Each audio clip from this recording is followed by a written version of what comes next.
Delivery joint FedEx अपने airplane पर एक बार फिर से एंटी मिसाइल सिस्टम लगाना चाहता है। इससे पहले 2000 में अपने 10 कार्गो प्लेन को यूएस स्पेस में ऑपरेट करता था, जिन पर लेजर एंटी मिसाइल सिस्टम लगे थे। लेकिन ये लेजर सिस्टम पहले लगाए गए और फिर क्यों हटा दिए गए, और एक ट्रांसपोर्ट कंपनी को अपने कार्गो प्लेस पर मिलिट्री ग्रेड उपकरण लगाने की जरूरत ही क्यों है? स्टोरी स्फीयर की वीडियो में एक बार फिर से स्वागत। 2003 में एक ऐसा वाक्य हुआ जिसने इंटरनेशनल मीडिया की अटेंशन घेर ली। डीएचएल कार्गो के एक प्लेन ने इराक के कैपिटल बगदाद से अभी टेक ऑफ ही किया था कि जमीन से एक मिसाइल आया और प्लेन के लेफ्ट विंग पर आ लगा। इस मिसाइल ने प्लेन के विंग को डैमेज तो किया, लेकिन खुशकिस्मती थी कि वो बॉडी से अलग नहीं हुआ और पायलट ने फौरन प्लेन को वापस लैंड करवाकर अपने साथ 2 क्रू मेंबर्स की भी जान बचा ली। इस किस्म के हमले में जो हथियार इस्तेमाल किया जाता है उसको अमूमन मैनपैड्स कहते हैं। ये पोर्टेबल वेपन ना ही इतना और ना ही इसको ऑपरेट करने के लिए ज्यादा ट्रेनिंग की जरूरत। सिर्फ 1.5 मीटर तक लंबा और 17 किलोग्राम वजनी यह वेपन आसानी से कोई भी अपने कंधे पर उठा सकता है। यह 10 किलोमीटर दूर उड़ने वाले जहाज को आसानी से अपना टारगेट बना सकता है और 6 किलोमीटर तक यह प्लेन को फॉलो भी कर सकता है। यही वजह मैनपैड्स टेररिस्ट ग्रुप का फेवरेट एंटी एयरक्राफ्ट मिसाइल है। मैनपैड्स की ब्लैक मार्केट में खरीदारी इतनी कमाल हो गई कि एक वक्त आया जब यह सीरियस मामला बन चुका था। 1975 से लेकर अब तक 60 से भी ज्यादा सिविलियन एयरक्राफ्ट को इस वेपन के जरिए टारगेट किया जा चुका है, जिसमें 1000 से भी ज्यादा जाने जा चुकी है। जब टेररिस्ट किसी जहाज को टारगेट करते हैं तो कीमती जाने जया होने के साथ साथ और भी कई नुकसान इससे जुड़े होते हैं, जिसमें इकोनॉमी का डाउनफॉल सबसे बड़ा फैक्टर है। एक सर्वे के मुताबिक जब कोई सिविलियन एयरक्राफ्ट अटैक की जद में आता है तो इसमें होने वाला डायरेक्ट नुकसान 1000 करोड़ यूएस डॉलर्स तक होता है।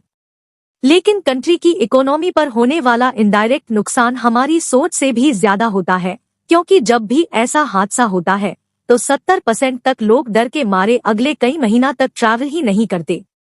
इसकी जीती जाती एग्जाम्पल हमें 9/11 के अटैक के बाद देखने को मिली थी। इस बढ़ते हुए खतरे के जवाब में 2003 के अंदर यूएस कांग्रेस ने कदम उठाया और कमर्शियल एयरप्लेन को मैनपैड्स से बचाने के लिए कोशिश शुरू कर दी। इस प्रोग्राम को काउंटर मैनपैड्स का नाम दिया गया, जिसमें मिलिट्री टेक्नोलॉजी को इस्तेमाल करके एंटी मिसाइल सिस्टम बनाने का फैसला किया गया। पर क्योंकि यह एंटी मिसाइल सिस्टम किसी मिलिट्री प्लेन पर नहीं बल्कि कमर्शियल प्लेन पर लगने थे, इसी वजह से इनमें कुछ चेंजेस करने की जरूरत थी। यूएस होमलैंड सिक्योरिटी ने ये काम 2 अलग अलग कंपनी के जिम्मे लगाया। एक थी बीएई सिस्टम और दूसरी कंपनी थी नॉर्थरॉप ग्रामैन।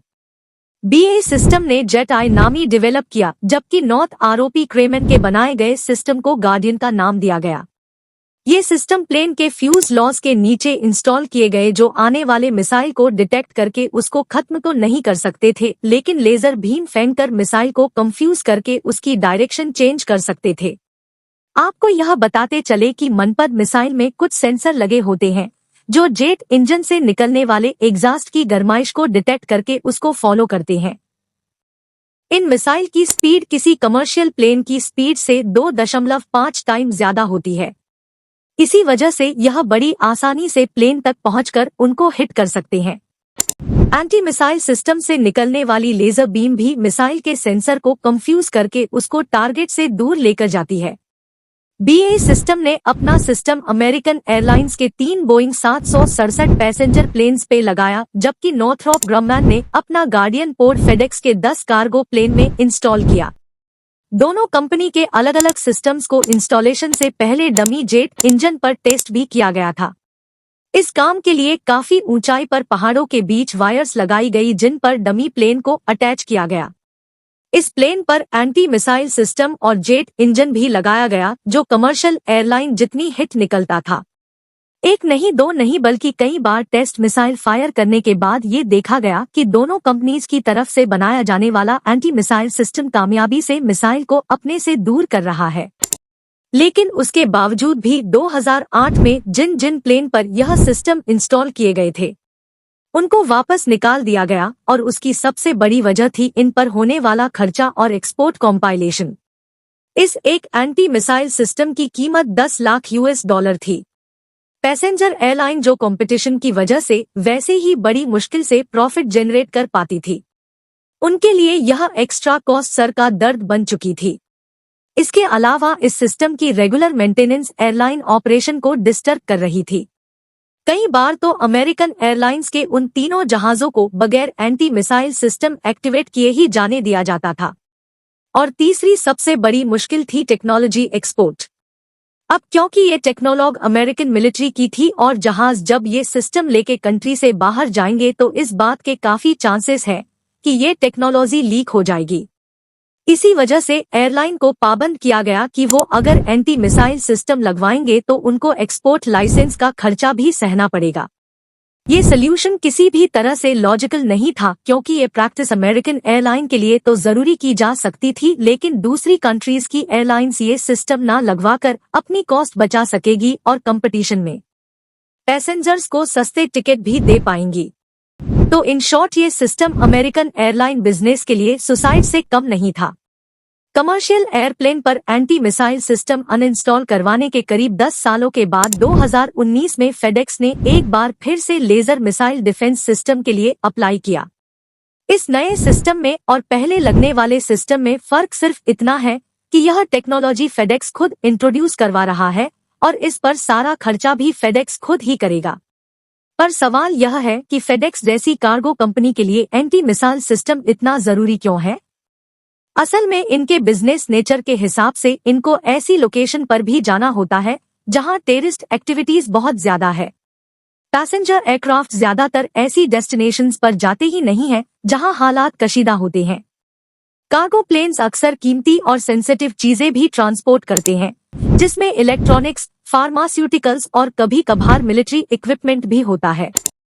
इस कार्गो को मिसाइल से बचाना फाइनेंशियल और नेशनल लॉस से बचने के लिए बहुत ज्यादा जरूरी है। इसके अलावा फेडेक्स या DHL में जो भी सामान जाता है, बिल्कुल उसकी इंश्योरेंस तो पहले से हो रखी होती है, लेकिन कुछ सामान ऐसे भी होते हैं जो इंश्योरेंस की रकम से ज्यादा इम्पोर्टेंस होते हैं। अगर कभी इन कार्गो प्लेन पर हमला हुआ तो इससे होने वाला सबसे बड़ा नुकसान ना ही सामान के मालिक को होगा और ना ही इंश्योरेंस कंपनी को, बल्कि यह नुकसान फेडेक्स जैसी कार्गो कंपनी को होगा, क्योंकि अगली बार लोग अपना सामान बुक करवाने से पहले 10 बार सोचेंगे। और सबसे आखिर में हमें ये बात भी जान लेना बहुत जरूरी है कि कॉन्गो, युआमान, सोमालिया, सीरिया, नाइजीरिया और इराक जैसी कंट्रीज में बिल्कुल ही पैसेंजर प्लेन बहुत कम जाते हों, लेकिन फेडेक्स जैसी कार्गो कंपनी को हर सूरत में कार्गो डिलीवर करने के लिए यहाँ ऑपरेट करना पड़ता है। इसकी सबसे अच्छी एग्जाम्पल हमें कोविड-19 पैंडेमिक में देखने को मिली, जहाँ एयरपोर्ट्स में पैसेंजर प्लेन्स को पार्क होने की जगह नहीं मिलती थी। वहीं फेडेक्स और DHL जैसी कार्गो कंपनी के बिजनेस में कोई फर्क नहीं पड़ा, क्योंकि उनका बिजनेस रूटीन के मुताबिक चल रहा था। आशा है स्टोरी स्फीयर की ये वीडियो भी आप लोग भरपूर लाइक और शेयर करोगे। मिलते हैं अगली शानदार वीडियो में। धन्यवाद।